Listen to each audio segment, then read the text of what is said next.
All right. Hello, everyone, and welcome to another episode of the Urban Files, a show where we discuss the latest news and developments in the urban landscape. We discuss how you work, live, and play in cities all around us. So, Max, I know it's been a while since we spoke last. What all have you been up to of late? Well, we are traveling. That's what we've been doing for 4 months now. So, All around uh, the continent, as I understand it, huh? yeah, well, just Mexico and US. Yeah. Yeah. So, So, where were you most recently then? well, we're in Playa del Carmen right now, and we just flew in from Mexico City a few days ago. So, Okay. And so, if you could go ahead and tell me a little bit more about that experience. So, first of all, what part of Mexico City did you stay in, and kind of what were the logistics of that, or what parts did you stay in? we had a month in Mexico City. I'm still kind of, as I said, we just left a few days ago, and it's a little bit surreal that we're gone, because and that the time flew by so quickly while we were there. The first weekend we arrived, we stayed at Hyatt Regency in Polanco. Uh, for one, because we had kind of tweaked our dates a little bit, and so the Airbnb that we were staying in wasn't available that first weekend that we were arriving. Um, and two, I do like to stay in hotels when I first arrive in sort of a new place, just to help us get our bearings, kind of understand the lay of the land a little bit. When you have a hotel, you have the concierge and the people there working to help you feel comfortable. So that's what we did. We got a little taste of Polanco. And then for 4 weeks after that, we were in an Airbnb. Technically, it's in Centro. That's the address.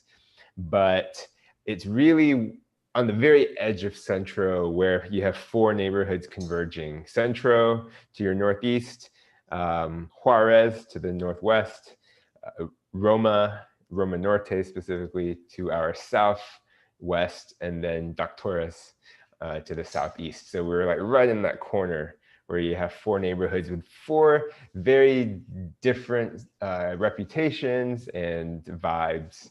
And so it was cool to just kind of be able to get around from that launch point. Yeah, and it seems like it is. Obviously, it wasn't like an absolute central part of the city, but it sounds like it was convenient to a lot of the popular neighborhoods. I know you mentioned Polanco. That's a very ritzy district. I believe it's considered like one of like the Beverly Hills of Latin America. So, in that neighborhood itself, it sounds like you had a pretty good experience overall. But if you were to go back to Mexico City, do you think you'd choose to stay there, or which neighborhood do you think you'd prioritize if you could stay somewhere cost also? Yeah, I'm laughing because I've had this conversation with my wife a handful of times now over the last week, and it's a struggle to answer because as we talk about it, we kind of go around in circles. So first of all, it's not hypothetical. We very much plan to return to Mexico City. We're thinking next year, in fact, and we really loved it that much. Where to stay, though, is an interesting question. There's probably about 10 different neighborhoods that I would say, being a Western expat, 10 different neighborhoods where I would sort of focus myself on, and they're pretty much your usual suspects. So Polanco, as you said, the Beverly Hills of Mexico City, and you're not the first person to use that term. It was used many times by people. I would say that neighborhood was really nice. It wouldn't exactly be the place that I would want to base myself, except for the fact that we sent our kids to a day camp one week, a spring break day camp it was called, and it was awesome. It was absolutely amazing. And the lady who hosts it, she lives in Polanco. She hosts them in her totally geared and set up kind of a studio space for kids for camp. And because of that, and because we think if we go back, we'll definitely want them to get that experience again. Because of that, Polanco suddenly makes a lot of sense as a place to stay. For me, and so let me just say why maybe I wouldn't choose to stay there first. It's a very nice neighborhood, but it's a little bit more chill and quiet, which is probably why a lot of people like it. But as you know, me and my wife, we do we kind of prioritize being sort of in the middle of the action over over quiet. And Polanco is also very expensive, relatively speaking, from a Mexico City standpoint. It's expensive, not just the housing, but also many of the restaurants are fine dining, $3-4 signs. And so that's kind of the general feel, general vibe. You can definitely find value in certain pockets, but overall the neighborhood is just a little bit more ritzy, a little bit more expensive. And that's, for us, wouldn't be our first choice if it weren't for the camp. Another place that we strongly are considering would be Zona Rosa. That is sort of it has a very vibrant nightlife area. It's also sort of the LGBTQ district. And it's also the de facto Koreatown. It doesn't really have that name, but there's like there's a couple dozen Korean establishments, restaurants, grocery stores. And that's really where we spent a lot of our time patronizing the restaurants and the grocery stores there. And my wife was just like, we should just be here instead of traveling here every day. So, and the Asian amenities there, as you say, are probably better than in almost any other Latin American city. Yeah, I would think so. I mean, specifically, we're talking about Korean. That is the place. It's a little bit more expensive as well, but we spent enough time there that I think we found sort of our ideal go-to kind of restaurants, and so we could manage without spending an arm and a leg every day. But it is a little bit pricier. And then I'll mention two other places that we might stay when we go back in the future. There's also Condesa, which is another very popular neighborhood. It's, I think, considered a little bit more hipster of an area versus Polanco. But what drew us there, we spent very little time there. It was a nice neighborhood. We passed through a couple of times, visited the Parque Mexicana? No, Parque I think it's Parque Mexico. Yeah, Mexico there. And really nice park. And but we didn't really know much about it. And then the second to last day that we were there, we went on sort of a mini Asian food tour in Condesa. And that's where my wife discovered that there were a number of pretty good Asian establishments in that neighborhood as well. Not great. I mean, they're not all great, but a couple of them were, and it was enough to sway her to say, maybe we should be here next time. So I think you can see a theme of how at least my wife thinks, but I'm similar. And then the last place I'd mention is Santa Fe. So this is totally different from what we're talking about, which is these are all fairly central neighborhoods. Santa Fe is a good 45 minutes southwest of Centro. But Santa Fe is a totally new sort of developed neighborhood. And it really reminded us of sort of where we lived in Doral, which is a very, very new built up suburb of Miami. And so Santa Fe had that same kind of vibe, especially when you have a family. And we went to the main park there and saw all of the kids and just how it was just very relaxing, very comfortable, and it felt like you're in sort of an oasis outside Mexico City. So we were visiting friends there as well, so they kind of gave us sort of the local insight into the area and how nice and comfortable it can be. And I think I mentioned to you that in a couple of years they're supposed to complete sort of this high-speed train. Yeah, between there and Toluca, correct? And that'll be kind of like a waypoint. So that will probably immensely increase the quality of life, but also the property values of that area, which probably are also already among the highest in Mexico City. Yeah, Santa Fe's, it could also be sort of a Beverly Hills of Mexico City in its own way. And yeah, the only thing that is missing really is that it's a horrible commute to downtown Mexico City, to the Centro. And if this train alleviates that to some degree, then that would be a huge benefit. Yeah. Well, and I'm glad you got to make it there. That was one of the few districts, along with Polanco, that I didn't get to on my visit. And, that mall at Parque Santa Fe, as a architectural enthusiast, just drew me in from the start, because they look so cool, having that underground layout and design, which looks awesome.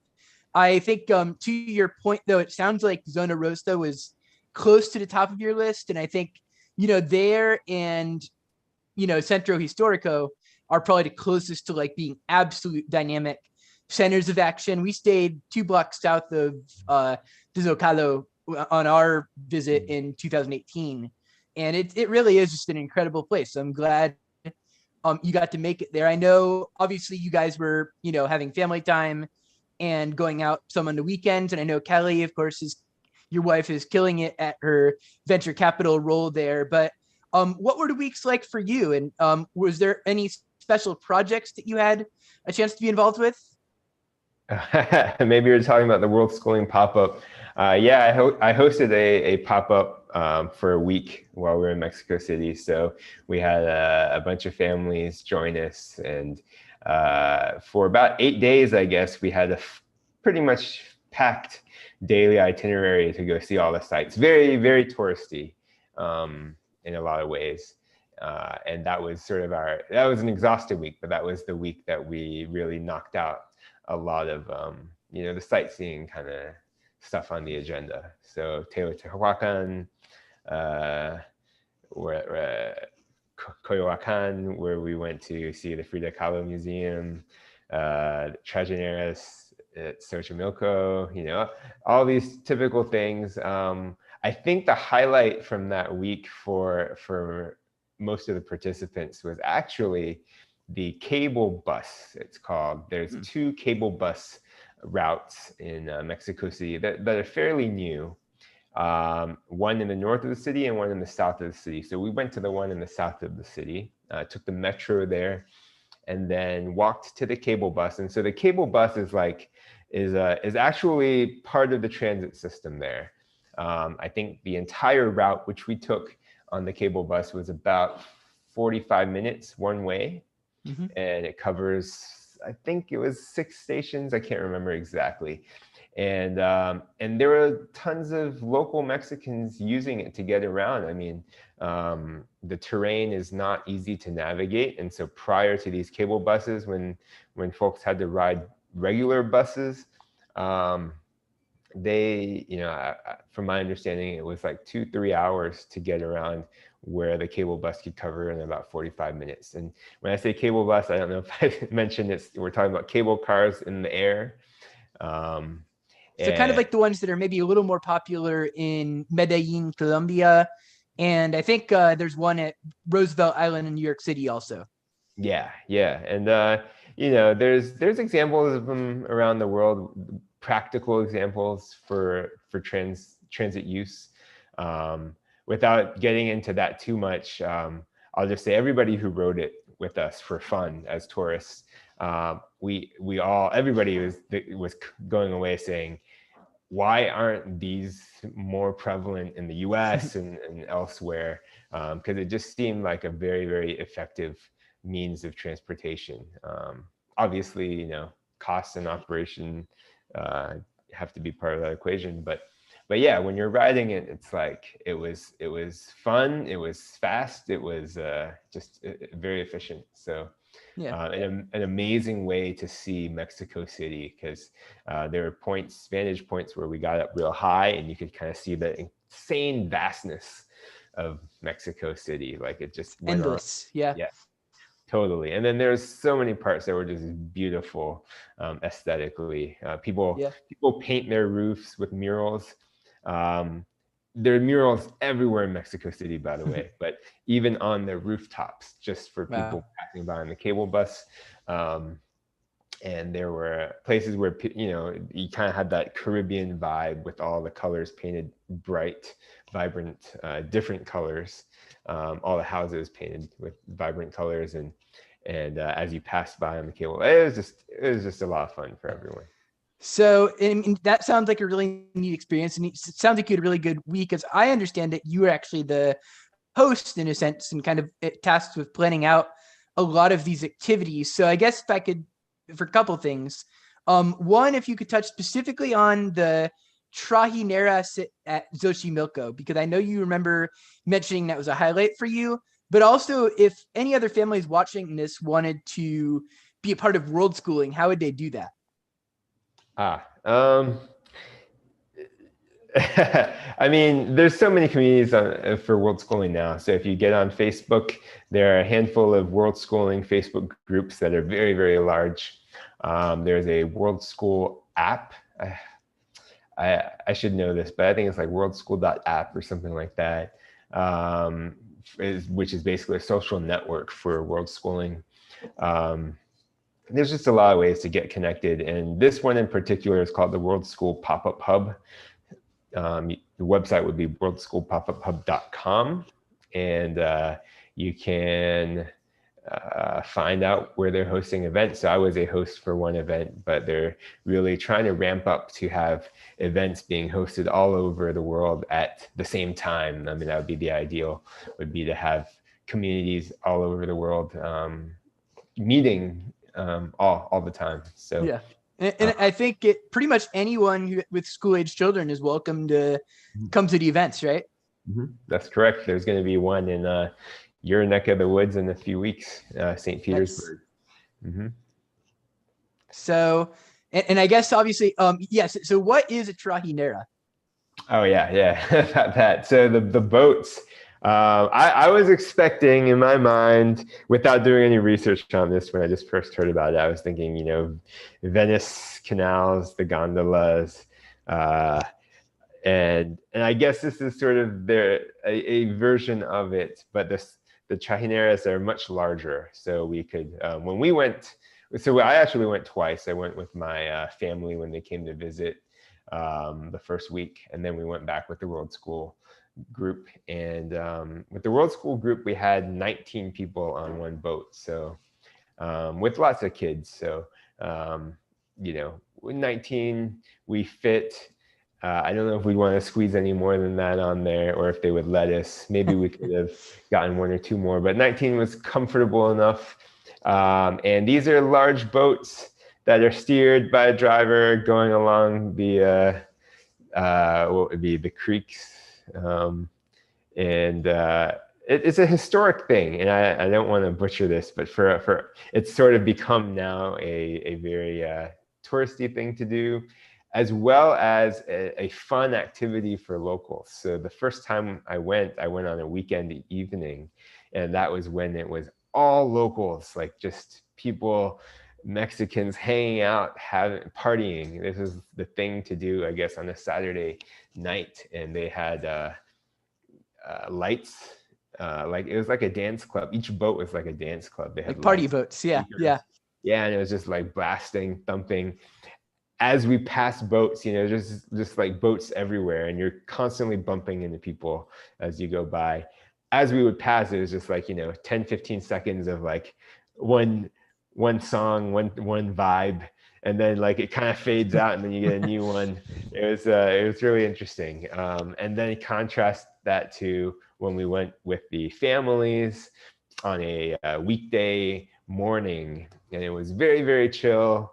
Way fewer people, still plenty of people around. You know, we didn't feel alone on the water, but way fewer people, and it was pretty much all tourists, and then the vendors who were serving tourists. So very, very different vibe. but then it was much more relaxed, but then during the day you got to see a lot more of the surrounding beauty, as well as the boats themselves are very, very colorful. They're all decorated. And, we couldn't see that at night when we went the first time. So, yeah. So if you've ever been to anyone viewing, and to you also, if you've been to Epcot, at the Mexico ride at Disney is essentially based off that. And so you'll notice on the boat, it has kind of the color and that theme, and very much while the ride shows highlights throughout Mexico City and is kind of appropriated now and shows Goofy and the Donald and the three caballeros or whatever. The general orient theme of it was from Xochimilco, and that was kind of their inspiration for developing the ride. And I guess to add to kind of wear my historian hat here, I can add in, and I'm so glad you got to experience this, but it was basically, for those not familiar, Mexico City was, Tenochtitlan originally under the Aztecs, and they dredged a city the size of Manhattan, an island on a big, medium-sized lake, probably called Lake Texcoco.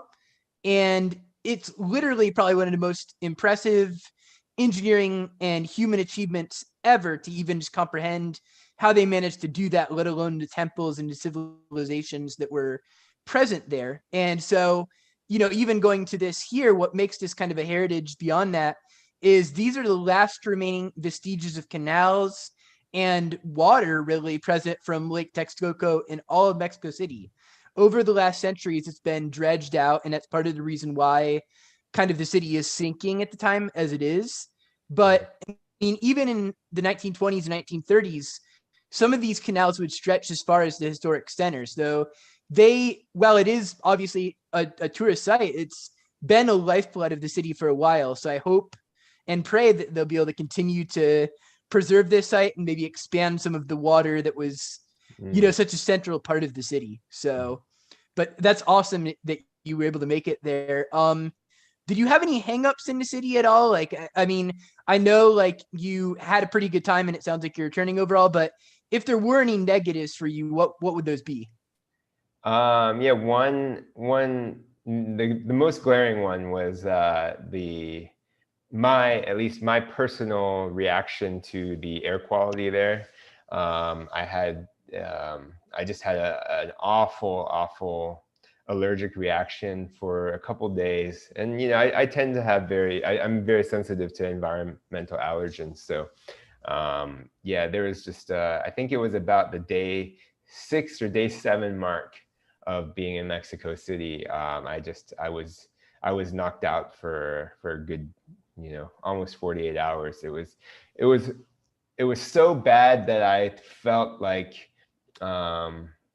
I wasn't sure if I'd be able to spend more time in Mexico City.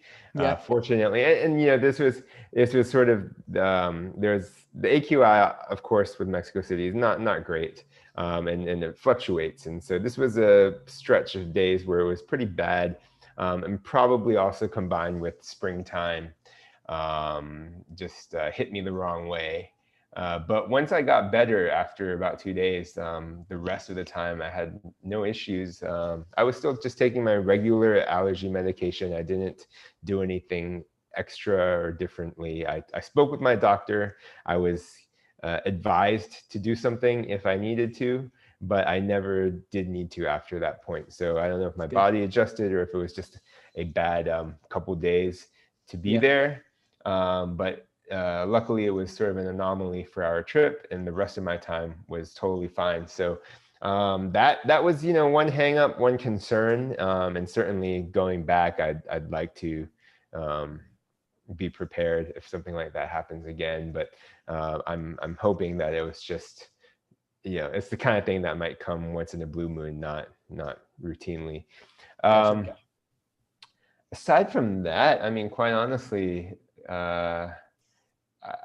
we really enjoyed every aspect of our time there. There's not much really to complain about or want to do differently, other than trying to base ourselves in a place that we'd, now that we know the area better, placing ourselves in a location that we'd rather be based in. Although where we were, I'm not complaining about where we were. It's just not necessarily my first choice now that I know the area better. But I was happy. I was happy where we were.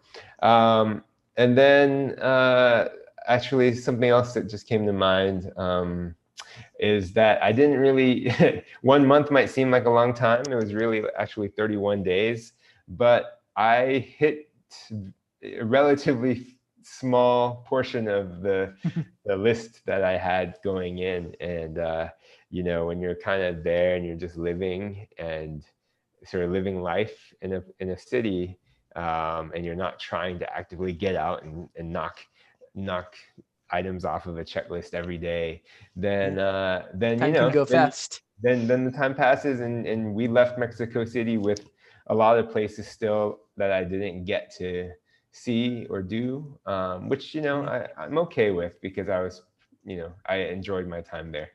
But certainly it's like there's unfinished business and there's more neighborhoods to see.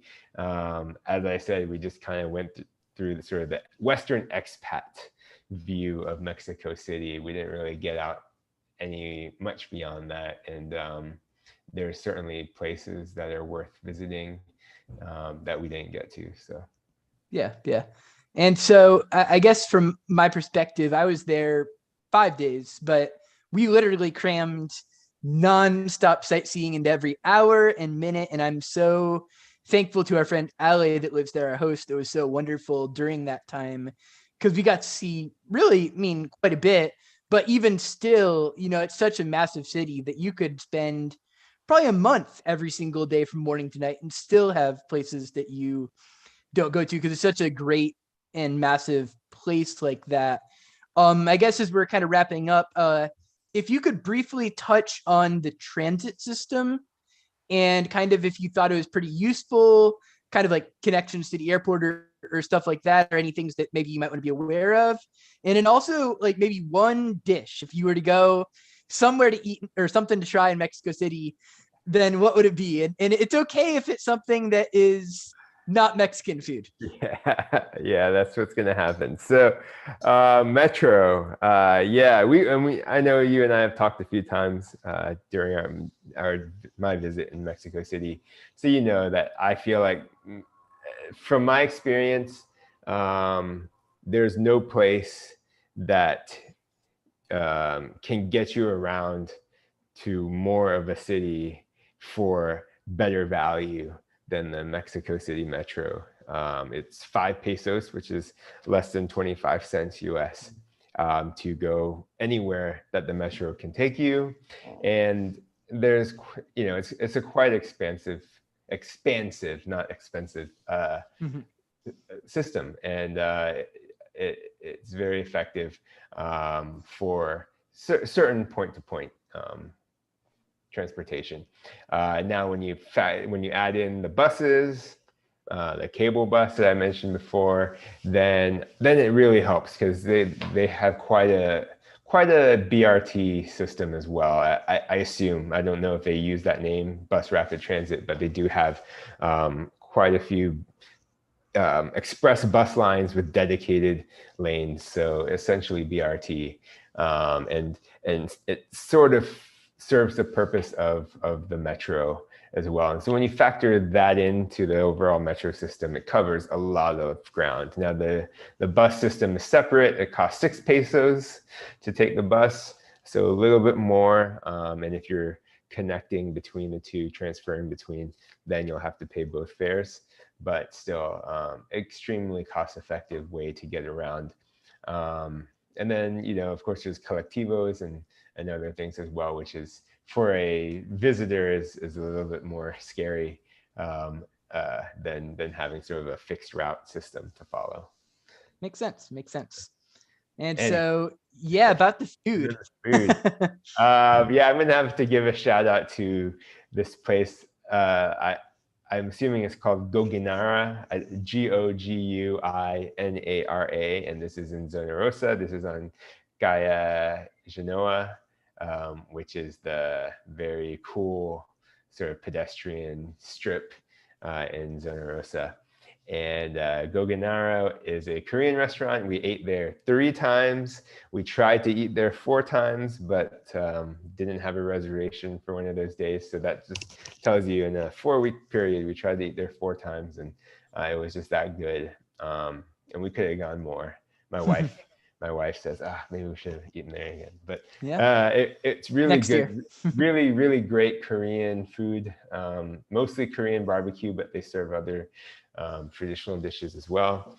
And the thing that stood out about them was that not only was it good, but it was very, very great value. Like most of the Korean places we ate at several others, were about, I would say, 80 to 90% of the cost that I would expect in the US. So maybe a slight discount off of what you'd be paying in Los Angeles or even in Good. Florida and Miami. But Goganara was more like 50-60% of the Wow. normal cost. So it was quite a bit cheaper. And I was trying to figure out how they managed to do that without sacrificing the quality, or why other Korean places don't lower their prices if it's not doable. So I don't know, but Makes sense. it was like a gem, even though it was right smack in the prime location. It was sort of a hidden gem in that way. So I don't know. Maybe they just they get enough business that they're able to lower their prices. I don't know. Yeah. I'm not sure. That's good to know. Yeah. And so I'll have to check out that one also next time.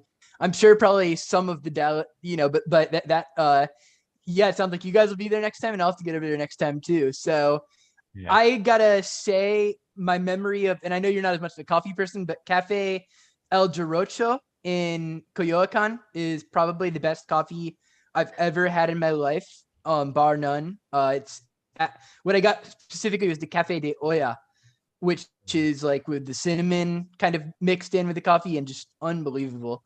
And then also Cantina La Opera, which is kind of an old Mexican style cantina in Centro Historico from the 19th century. And, that it was very old school, kind of dark vibe. And they had like mezcal and the traditional, I'm trying to think of what it would be called, mezcal and spirits and stuff. But they had a bone broth soup there, and that was just life-changing, just truly life-changing for me. I don't know what they put in that, but it was unbelievable. But anyways, Max, it was good to hear your thoughts, and it was good to kind of share some of my experiences are, further removed now a few years, but it sounds like you had a great time. And so hopefully you'll get back there sooner rather than later. Yeah, definitely. I think we should plan to visit next summer and try and get other people to come along, and maybe even open it up to the public. We'll see. Definitely. Yeah, that works. So yeah, awesome. Well, have a good week, everyone, and we'll be back next week with some more content. Cool. All right.